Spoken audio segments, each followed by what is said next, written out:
Roswell Report starts off by talking about a sharp increase in UFO sightings that was subsequently referred to as the UFO wave of 1947. However, it claims that the Roswell Incident was not even considered an anomalous event until decades later. On July 8, 1947, the Roswell Daily Record newspaper printed a front-page article entitled RAAF Captures Flying Saucer on Ranch in Roswell Region. This newspaper article reported that the intelligence officer of the 509th Bomb Group, Major Jesse A. Marcel, had recovered a flying disc from the land of an unidentified rancher in the vicinity of Roswell, and that the disc had been flown to higher headquarters. On the following day, July 9th, the same paper printed an article titled Ramey Empties Roswell Saucer, and another titled Harassed Rancher Who Located Saucer, Sorry He Told About It. This edition of the paper noted that Brigadier General Roger Ramey, commander of the 8th Air Force at Fort Worth, Texas, stated that upon examination of the debris, it was determined to be an ordinary weather balloon. The wreckage was described as a bundle of tinfoil, broken wood beams, and rubber remnants of a balloon. The additional story of the harassed rancher identified the rancher as William Mack Brazel of Lincoln County, New Mexico. The rancher claimed that he and his son Vernon found the material on June 14 when they came upon a large area of bright wreckage made up of rubber strips, tinfoil, paper, and sticks. Not thinking much of it, he set the debris aside in a pile and forgot about it for a couple of weeks. It was sometime around July 4th that he went into the town and heard people talking about flying discs.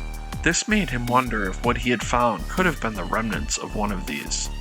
Brazel then went into Roswell on July 7th and contacted the sheriff, who then notified Major Marcel of the Roswell Army Airfield. Major Marcel and a man in plain clothes then accompanied Brazel back to his ranch to pick up the rest of the pieces.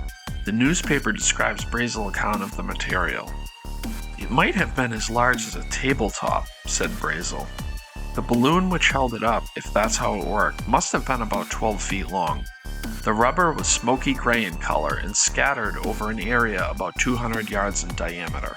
When the debris was gathered up, the tinfoil, paper, tape, and sticks made a bundle about 3 feet long and 7 or 8 inches thick, while the rubber made a bundle about 18 or 20 inches long and about 8 inches thick. In all, he estimated, the entire lot would have weighed maybe 5 pounds. There was no sign of any metal in the area which might have been used for an engine, and no sign of propellers of any kind.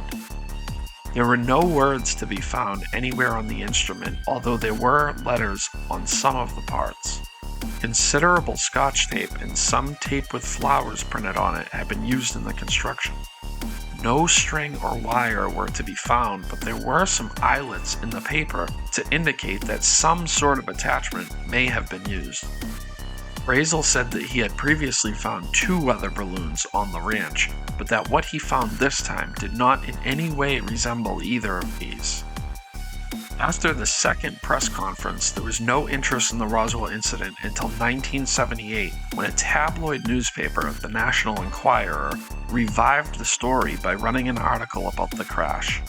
In it, it claimed that Major Marcel had recovered UFO debris near Roswell in 1947. A UFO researcher, Stanton Friedman, met with Marcel and began investigating the claims that the material Marcel handled was from a crashed UFO.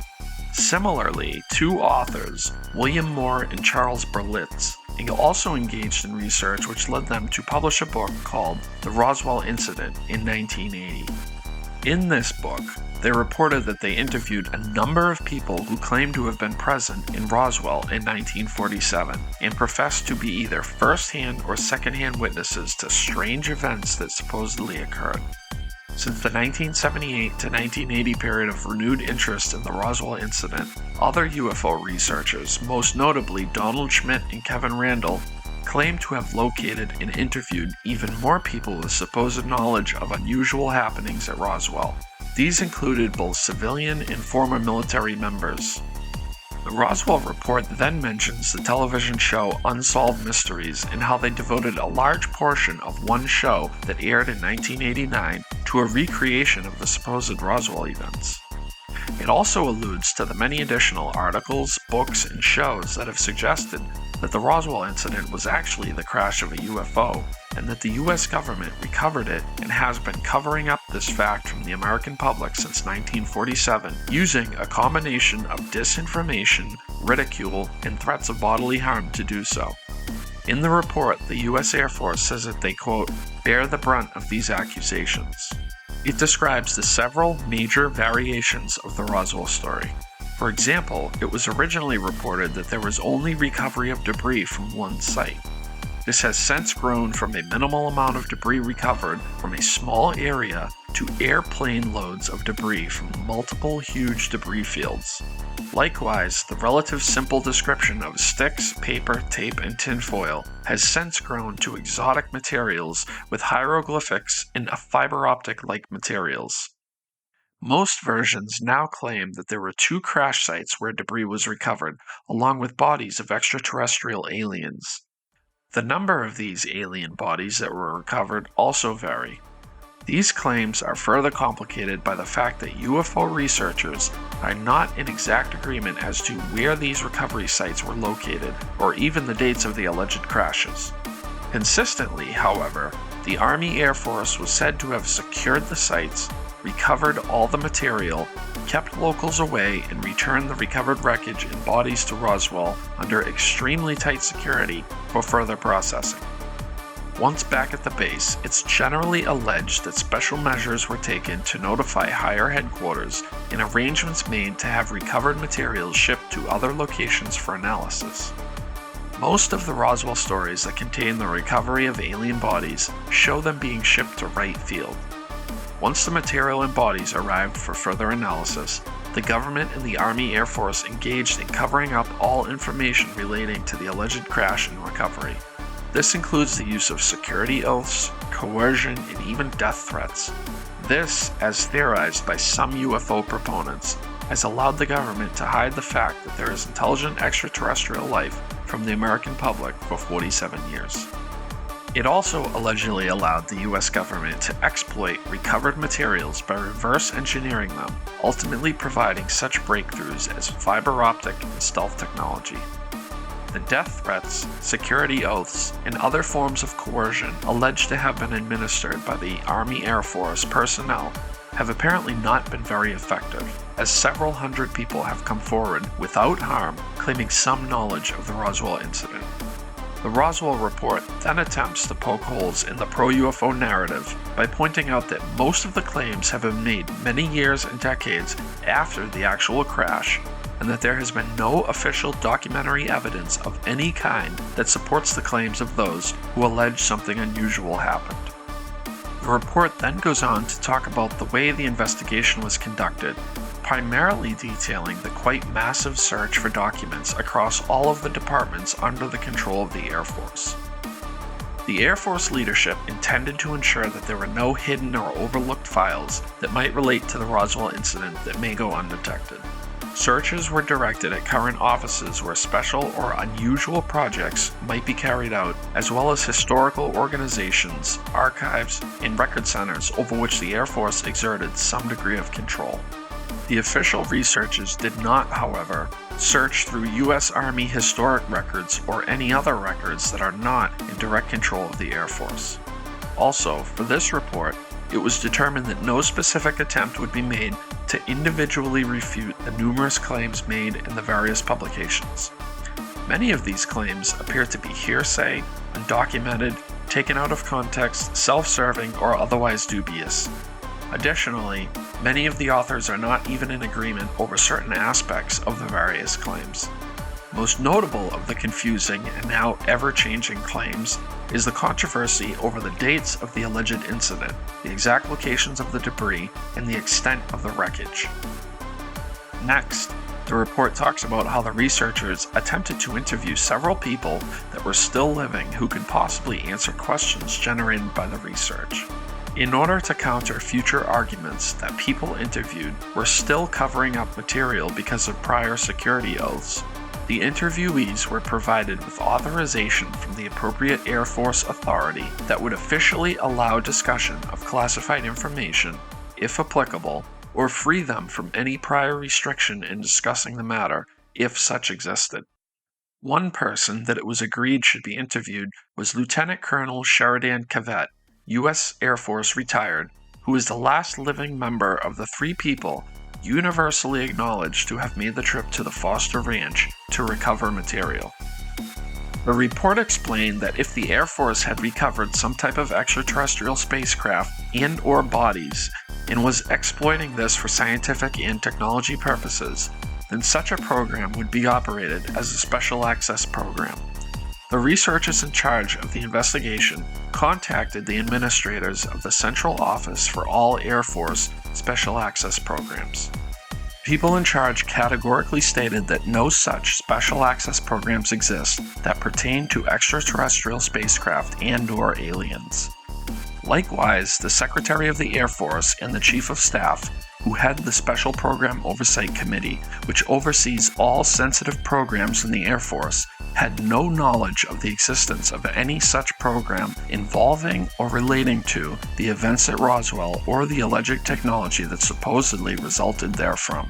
Besides the obvious irregularity and illegality of keeping such information from the most senior Air Force officials, it would also be illogical, since these officials are responsible for obtaining funding for operations, research, development, and security.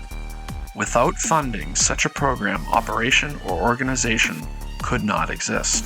Even to keep such a fact, quote, covered up in some sort of passive caretaker status would involve money. More importantly, it would involve people and create paperwork.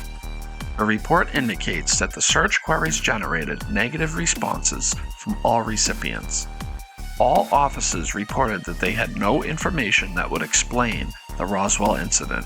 This led to ongoing historical research at record centers by the Declassification Review Team to determine if there were any records that were of relevance but were potentially classified. In such a case, the team would declassify such records. The research team found what was described as a usual number of problems in many of the record centers with misfiling, lost or misplaced documents, mismarking of documents, or the breaking up of record groups over the years and refiling in different systems. This included, for example, a small amount of missing decimal files from the 509th Bomb Group at Roswell that covered the years 1945 to 1949 that were marked on the index as destroyed. The researchers noted that there was no pattern to any anomalies found and that most discrepancies were minor and consistent with what they had found in the past on similar projects. Now the report moves on to quote what the Roswell incident was not. Here it provides evidence for why the Roswell event could not have been a number of different scenarios. The first of these scenarios is an airplane crash. It explains how airplane crashes are extremely well documented, generating a large paper trail. No documents exist that point to this possibility. The next scenario is a missile crash. A captured German V-2 or one of its variants is sometimes set forth as a possible explanation for the debris recovered near Roswell. From the records reviewed by the Air Force, however, there was nothing located to suggest that this was the case. Although the bulk of the remaining testing records are under control of the U.S. Army, the subject has also been very well documented over the years with Air Force records. There would be no reason to keep such information classified today. The U.S. Air Force found no indicators or even hints that a missile was involved in this matter. The next is a nuclear accident. One of the areas considered was that whatever happened near Roswell may have involved nuclear weapons. This was a logical area of concern since the 509th Bomb Group was the only military unit in the world at the time that had access to nuclear weapons. However, reviews of available records gave no indication that this was the case. And finally, an extraterrestrial craft. An extraterrestrial craft. The Air Force research found no indication that what happened near Roswell in 1947 involved any type of extraterrestrial spacecraft. This does not mean, however, that the early Air Force was not concerned about UFOs. However, In the early days, UFO meant unidentified flying object, which translated as some object in the air that was not readily identifiable. It did not mean, as the term has evolved in today's language, to equate to alien spaceships. All the records indicated that the focus of concern was not on aliens, hostile or otherwise, but on the Soviet Union. Many documents from that period speak to the possibility of developmental, secret Soviet aircraft overflying U.S. airspace. Also, records show that the 509th Commander, Colonel Blanchard, went on leave on July 8, 1947, which would be a somewhat unusual maneuver for a person involved in the supposed first ever recovery of extraterrestrial materials. The historical reports reviewed also showed that the subsequent activities at Roswell during that month were mostly mundane and not indicative of any unusual high-level activity, expenditure of manpower, resources, or security. This is true for the rest of the military hierarchy, determined by a search of the July 1947 message traffic. The Roswell Report then refutes the claim that Lieutenant General Nathan Twining, commander of the Air Materiel Command, unexpectedly traveled to New Mexico in July of 1947. Actually, records were located indicating that Twining went to the bomb commander's course on July 8th, along with a number of other general officers, and requested orders to do so a month before on June 5th. Similarly, it has also been alleged that General Hoyt Vandenberg, Deputy Chief of Staff at the time, had been involved directing activity regarding events at Roswell. Activity reports did indicate that on July 7th, he was busy with a, quote, flying disc incident. However, this particular incident involved Ellington Field, Texas, and the Spokane Depot. After much discussion and information gathering on this incident, it was learned to be a hoax. There is no similar mention of his personal interest or involvement in Roswell events except in the newspapers. The report then argues that if a, quote, watershed happening in human history actually occurred in 1947, the military would have had to order thousands of soldiers and airmen, not only at Roswell, but throughout the U.S., to act nonchalantly, pretend to conduct and report business as usual, and generate absolutely no paperwork of a suspicious nature, while simultaneously anticipating that 20 years or more into the future, the American people would have available a comprehensive Freedom of Information Act that would give them great leeway to review and explore government documents. The records indicate that none of this happened. After concluding what the Roswell incident was not, it now provides a summary of what it claims did happen in July of 1947. The majority of the wreckage displayed by General Ramey and Major Marcel in the famous photos in Fort Worth was that of a radar target normally suspended from balloons.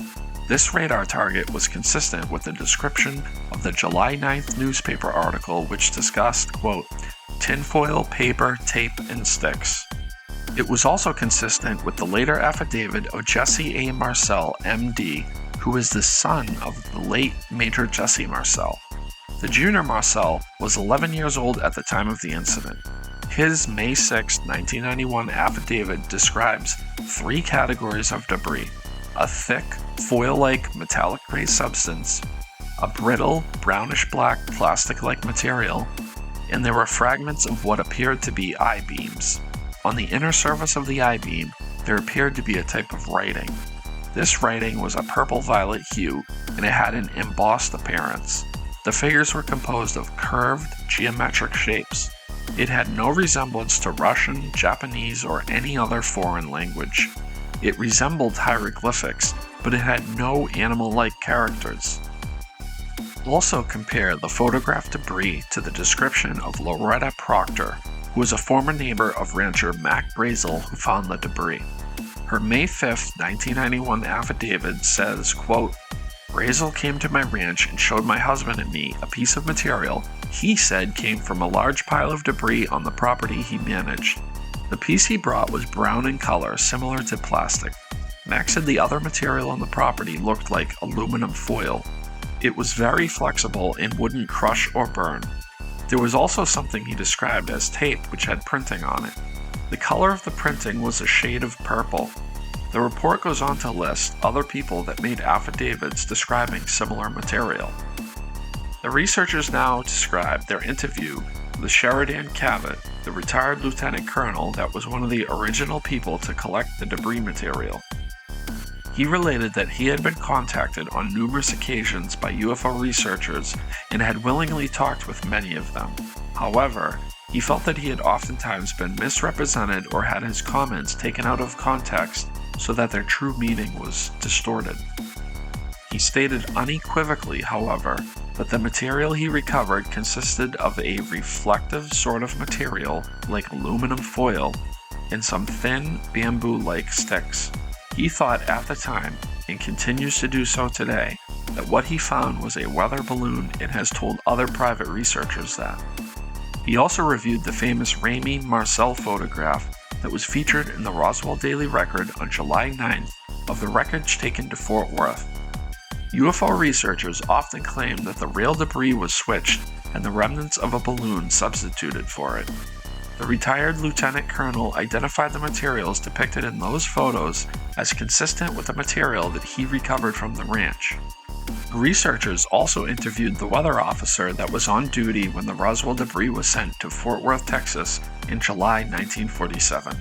In a signed, sworn statement, Newton related that, quote, "I walked into the general's office where this supposed flying saucer was lying all over the floor. As soon as I saw it, I giggled and asked if that was the flying saucer. I told them that this was a balloon in a ray wind target." Newton also stated that, quote, "While I was examining the debris, Major Marcel was picking up pieces of the target sticks and trying to convince me that some notations on the sticks were alien writings. There were figures on the sticks, lavender or pink in color, that appeared to be weather-faded markings with no rhyme or reason. He did not convince me that these were alien writings." The report now goes on to a section titled Balloon Research that details the process of uncovering Project Mogul, which is the claimed source of debris behind the Roswell incident.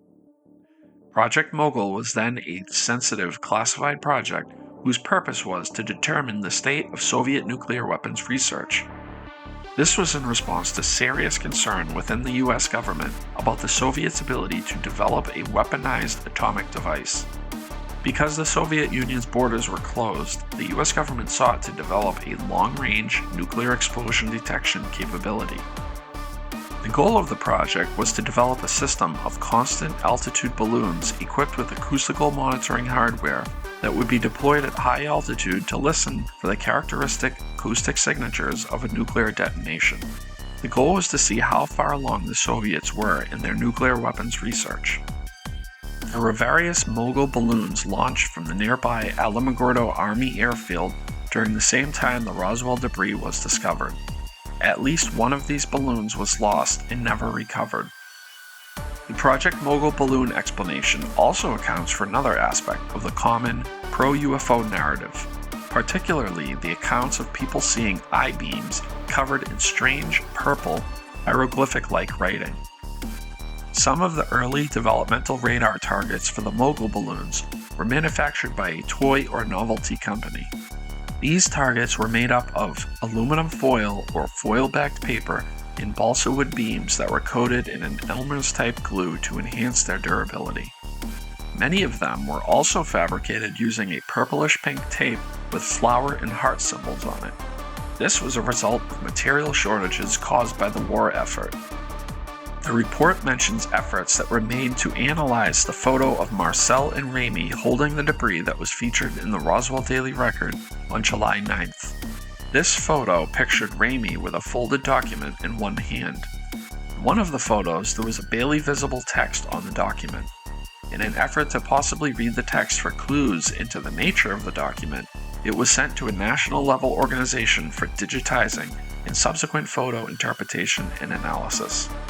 This organization was also asked to scrutinize the digital photos for any indication of the flowered tape or hieroglyphics, depending on the point of view, that were reputed to be visible to some of the persons who observed the wreckage prior to its getting to Fort Worth.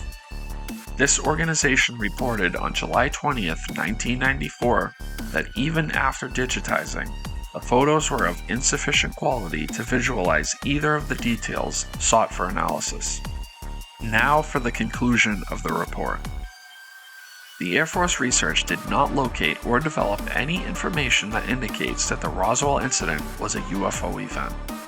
All available official materials, although they do not directly address Roswell per se, indicate that the most likely source of the wreckage recovered from the Brazel Ranch was from one of the Project Mogul balloon trains.